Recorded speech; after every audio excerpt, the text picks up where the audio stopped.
I played the trailer out of curiosity. I just wanted to see how she handled the new job. After 30 seconds, I realized this wasn't a show.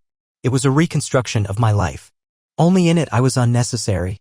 The screen was bathed in soft light. The kitchen dimly lit. A woman served dinner to a man sitting at the table in the exact same posture I had that night the last time we tried to talk. I don't want holidays. I want silence. I froze. Those were my words. A year ago. The night of our anniversary. Back then I didn't know how else to reach her. Everything between us had gone deaf. The silence wasn't just quiet, it was a choice. It was like she had erased the sound inside herself and left me on pause. And now that pause was on the screen. With editing. With music. She had said the show was autobiographical. I smirked when I first heard that. Thought it was just an idea in abstraction. But the shots were too precise. A cracked mug. I remember how it slipped from her hands and hit the tile. I glued it back together. It was her favorite, the one with the blue rim. On screen, the same mug. With the same scar. I paused the video. The house became too quiet.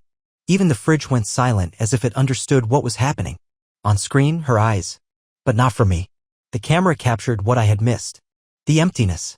Or maybe not emptiness, maybe fullness, just not with me. As if she had only been real there. Only for him. I rewound. 046. Her voice, cold, detached. It didn't sound like acting. It sounded like truth. As if she wasn't performing. She was repeating. Like a rehearsal before leaving for good. I felt sick. Physically. I closed the laptop but the screen stayed inside me. It wouldn't go dark. I went to the kitchen. Opened a drawer, that same mug. Still glued. Still there. I picked it up. Turned it over. The blue rim, the crack along the edge. Inside, a ring of tea stains. She hadn't used it in ages. A symbol of forgotten gestures. I was still washing it. Still setting it out to dry. Still believing this was just a phase. I remembered how she said the show would be about truth. I smiled then, another one of your experiments. She didn't smile back. Just said, you don't understand. This matters. She was right, I didn't. Not then. Now I do. The truth is me. But without skin. Without defense. Exposed. Open to public review. Her lines, mine. Her glances, my fears. Only addressed to someone else. And then I realized something else. This wasn't just coincidence. Not just overlap. It wasn't about her borrowing lines from our life. It was about her living them again. With someone else. The scene where the heroine leaves the house to meet a friend at a cafe, it was shot exactly like that night I searched for her with my eyes in the empty bedroom. The background, the music, even the detail of her coat with the missing button. I had sewn that button back on in silence while she slept. In the show, the same button. Only now, picked up by another man. I went back to the laptop. Played the trailer again. At 1:12, the scene where he touches her hand. I recognized the gesture. It was mine. That's how I used to touch her fingers when I was asking her to stay. When I didn't know how to speak. When I believed the touch could say more. Now it belonged to him. Not just the man. The story. The gestures. The pauses. The feelings. She had carried them over like raw material. As if I had only been a rough draft. I placed the mug on the tile. Carefully. Without dropping it. And just stared at it. At the line of glue. At the memory. At something held together out of politeness, not wholeness. I don't know how much time passed. At some point I realized I'm not waiting for her. Not expecting her to walk in and explain. I don't need an explanation. I need a new truth. Not the filmed and edited one. But one where I'm not a prop. Not background. Not source material. I closed the laptop. Stood up. Took the mug. And threw it away. Cracked ceramic doesn't hold warmth. Neither did we. She always carried her notebook with her. Even to the balcony. Even into the shower if the steam marks on the cover were to be believed. I never looked inside. There was something sacred about that notebook, her space, her work, her inspiration. But today she forgot it. Just left it on the kitchen counter next to the mug. The new one, blue, uncracked. I didn't mean to. I just walked over to fold the blanket. But my eyes caught the spine. Soft, dusty, with a slightly bent corner. And inside a bookmark. As if it had been waiting for me. I opened it at random. First line. You erase everything with silence. Even tears need explanation with you. I froze. Those were my words. Not spoken aloud, breathed out. 3 months ago. After another wall she'd built between us. I was trying to understand and she was trying not to answer. I flipped through the pages. Lines of dialogue. Not thoughts. Not descriptions. Just dialogue. neatly structured. Lines. Rhythm. I was reading us. In one dialogue, the man pleads with the woman. Just once, tell me I'm not an accident. She replies. You're a repeat. I sat down. The notebook trembled in my hands. Not from fear. From shame. Like I was peeking into someone else's truth.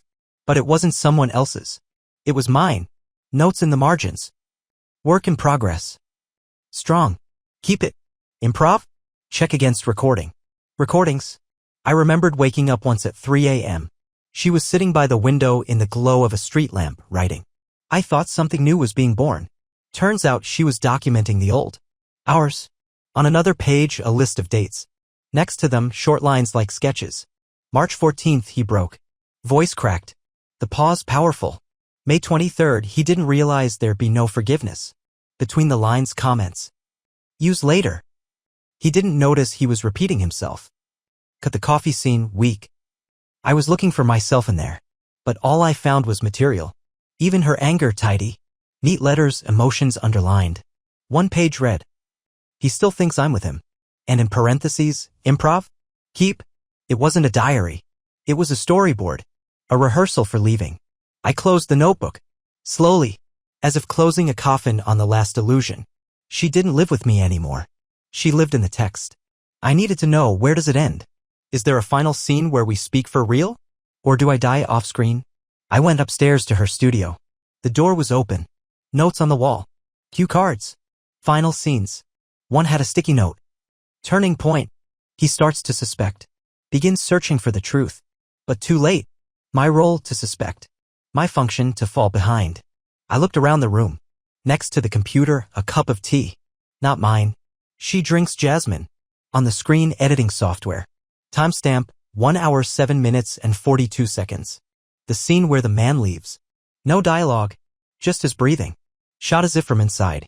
That was how I breathed, standing in the hallway listening to her cry, unsure whether to enter or not. She didn't just use phrases. She filmed me.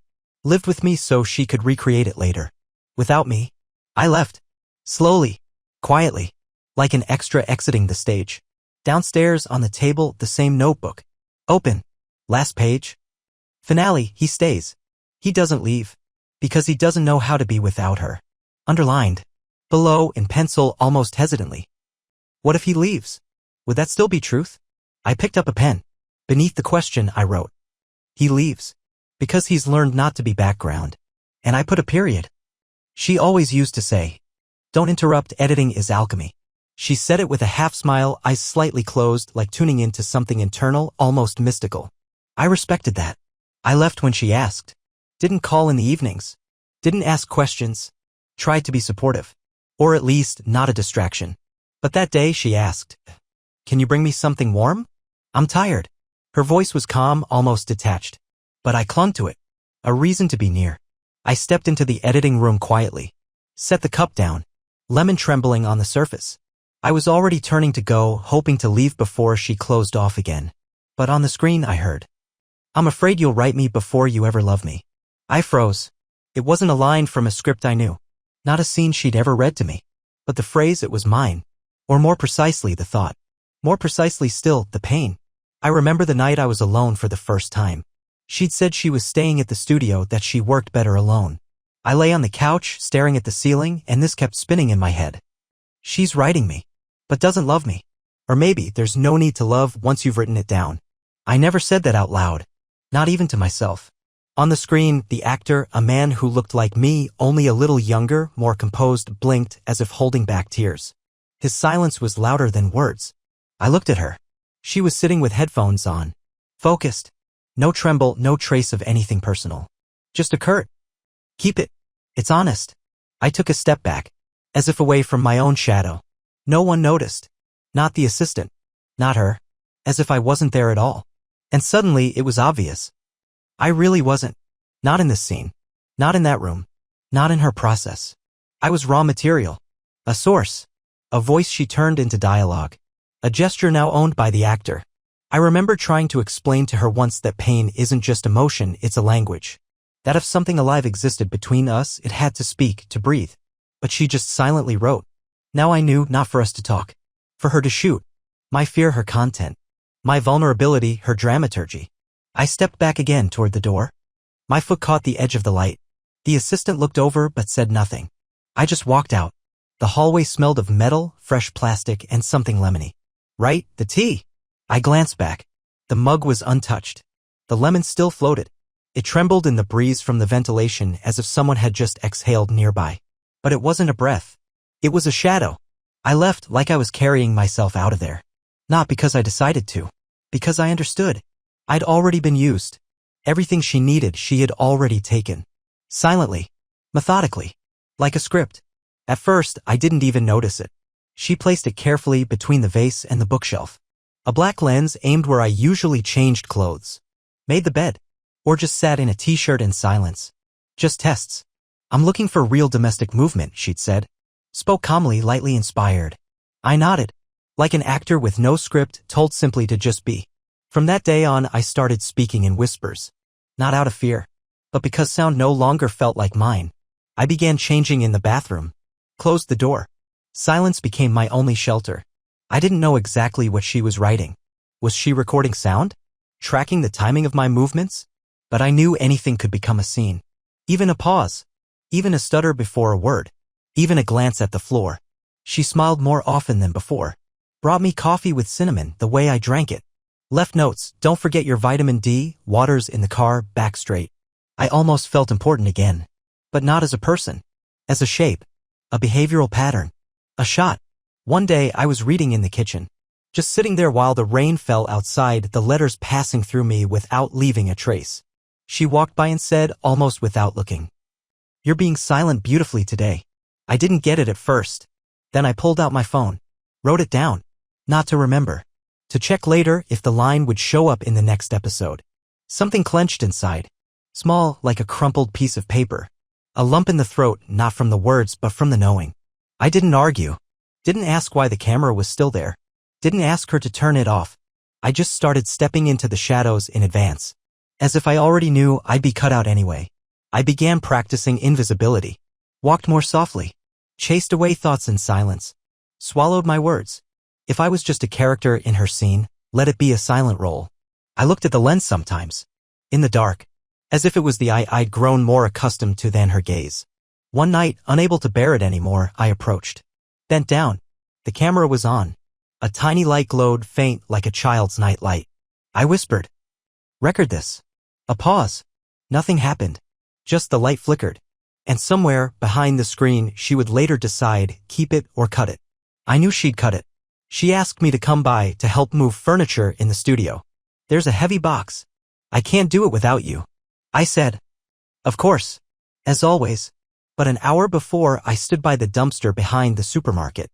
In my hand, her spare keys, the flat one for the front door, the shiny one for the studio, and another, unmarked, maybe for a cabinet of material. I looked at them in my palm. Cold. Impersonal. Then watched them fall between an empty yogurt cup and a gray newspaper stained with coffee. And suddenly a pause. That moment when you realize you've just done something irreversible. I hadn't thrown away metal. I'd thrown away access. The right to enter her space. The right to be involved. Only later did I realize how symbolic it was. When the time came, I drove over. She was already by the door. Wearing headphones. She nodded, didn't smile. Ready? I patted my pockets. Played at being flustered. And said, sorry. Forgot the keys? She rolled her eyes. Fine. I'll manage. And walked away. No questions. No checking. Didn't even try to confirm if I was lying. As if she already knew I might not be there. And it wouldn't matter. I stood there. Next to a door I was no longer expected to enter. Then sat in the car. Didn't start it. Just sat. The silence inside was thick. In the window, her silhouette flickering past the glass in the studio. She switched on the light, moved inside, quick, decisive. The scene began. Without me. And for the first time I felt, not guilt. Not fear. Not shame for refusing. I felt relief. As if I'd dodged the shoot. As if I'd cut myself out of a script where I was only ever background. I wasn't the hero. I wasn't the writer. But in that moment I became the director. Once. For 1 minute. The scene, refusal. The genre, internal release. And even if it was built on a lie, it was mine. I no longer held the keys. Which meant I wasn't obligated to enter just because I was called. It was an evening with no plans. She went to the studio. Left me a flash drive. Watch it if you're in the mood. Rough cut of the new episode. I played it out of politeness. To see how far it had gone. On screen, a bathroom. The man sits on cold tiles, hunched, arms wrapped around his elbows. He inhales. Quietly. Carefully. On the second breath, a hitch. A crack. He doesn't sob, he hides even from his own breathing. I froze. That was me. Not the face. Not the voice. But the breath. That nervous rhythm. Congested nose. That short, muffled sound when you try not to sob and it comes out louder. That's how I breathed once in the shower. I didn't want her to hear. I turned off the tap to muffle the sound and sat under the stream of water. It wasn't the soap that burned my eyes. I cried. For the first time in months. She was in another room. Or so I thought. Now I realize the mic might have been on. Or maybe it wasn't needed. Maybe she just remembered. Frame by frame. Like a director. Like a witness who doesn't help but takes notes. I paused the video. Then played it again. Watched. Again. Every breath. Every spasm. I wanted to find a difference. Just one frame. I didn't. Even the way he blinked slowly as if unable to process everything building up inside, that was mine. After the episode, she came back. Took off her coat. Smiled. Did you watch it? I nodded. What did you think of the bathroom scene? I paused. Not theatrically scorched. And said. Very real. She nodded. As if checking a box. Exactly. Exactly. Since then, I've been afraid of my own emotions. Because I wasn't sure anymore, were they even mine? If someone can take your pain, repeat it word for word, breath for breath. Is it still your pain? I no longer knew who my tears belonged to. Had they ever been mine? Or had they always been hers? And if everything you feel can be edited into a sequence, is there anything left inside that's still real? We sat at the table. Just sat. No background music. No news. No arguments. She was talking about a new scene. The wife leaves. But not because she's angry. Because the husband never even realized she was there. I stayed quiet. Not because I agreed. Just had nothing left to say. I didn't feel outrage. Didn't feel betrayed. At some point, conversations had stopped being dialogue. Now they were lines. Maybe for the transcript. On the table, her favorite mug. The one. White with the blue rim. Cracked from handle to base. The one from the trailer.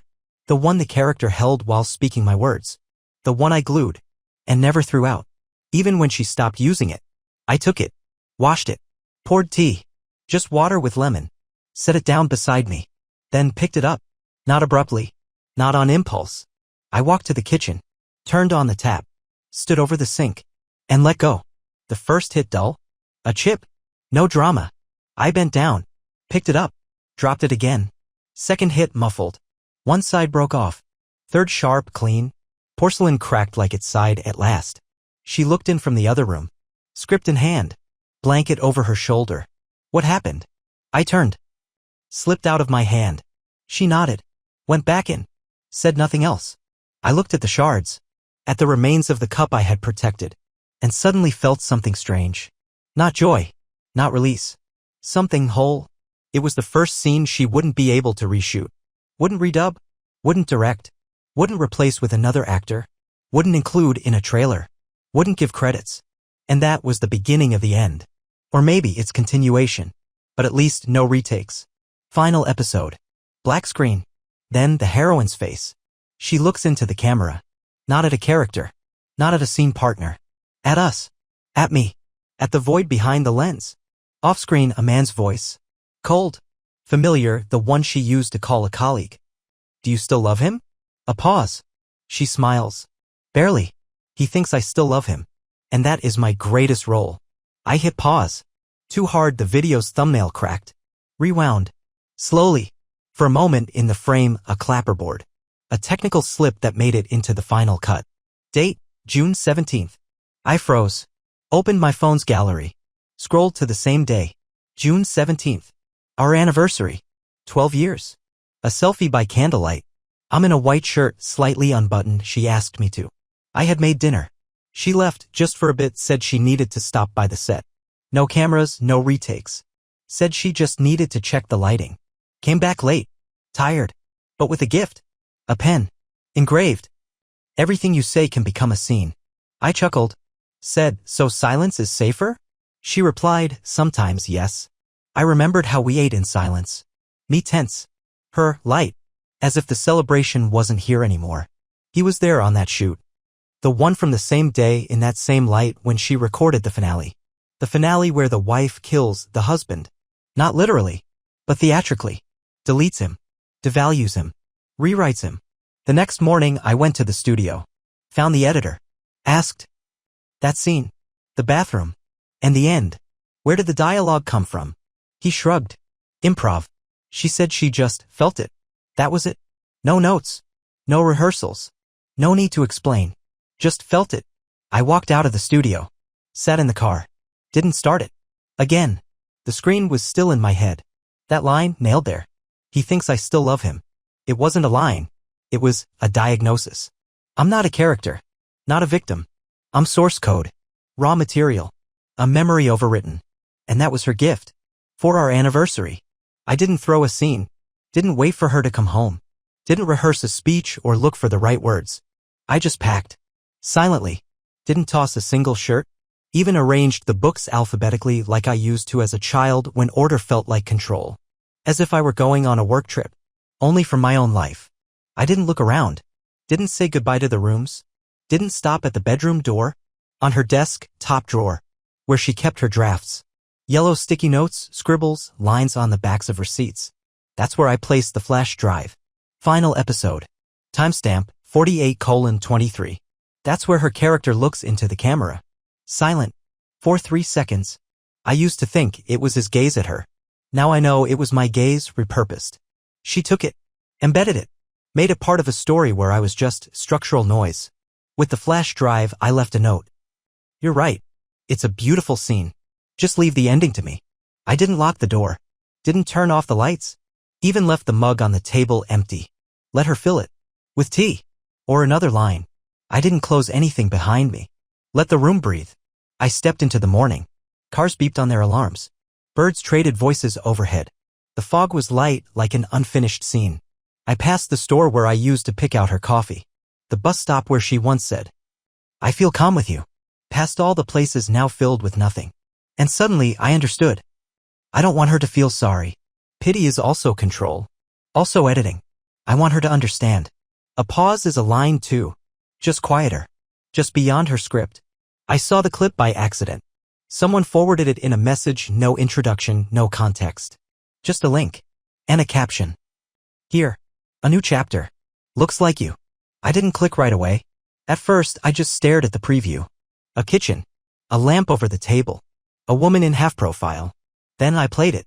On screen and interior. Not ours. Not a single familiar object. No window I stare through on long evenings. No tiles where tea once dripped. But the mug looked familiar. White. With a thin blue rim.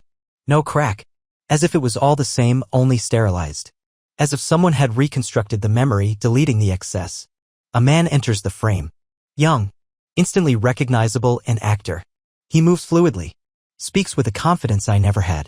There's no fracture in his voice. He doesn't wonder. He doesn't suffer. He is directed. He says, your life's like a movie. And she the heroine. I played the trailer out of curiosity. I just wanted to see how she handled the new job. After 30 seconds I realized this wasn't a show. It was a reconstruction of my life. Only in it I was unnecessary. The screen was bathed in soft light. The kitchen dimly lit. A woman served dinner to a man sitting at the table in the exact same posture I had that night, the last time we tried to talk. I don't want holidays. I want silence. I froze. Those were my words. A year ago. The night of our anniversary. Back then I didn't know how else to reach her. Everything between us had gone deaf. The silence wasn't just quiet, it was a choice. It was like she had erased the sound inside herself and left me on pause. And now that pause was on the screen. With editing. With music. She had said the show was autobiographical. I smirked when I first heard that. Thought it was just an idea in abstraction. But the shots were too precise. A cracked mug. I remember how it slipped from her hands and hit the tile. I glued it back together. It was her favorite, the one with the blue rim. On screen, the same mug. With the same scar. I paused the video. The house became too quiet. Even the fridge went silent as if it understood what was happening. On screen, her eyes. But not for me. The camera captured what I had missed. The emptiness. Or maybe not emptiness, maybe fullness, just not with me. As if she had only been real there. Only for him. I rewound. 046. Her voice, cold, detached. It didn't sound like acting. It sounded like truth. As if she wasn't performing. She was repeating. Like a rehearsal before leaving for good. I felt sick. Physically. I closed the laptop, but the screen stayed inside me. It wouldn't go dark. I went to the kitchen. Opened a drawer, that same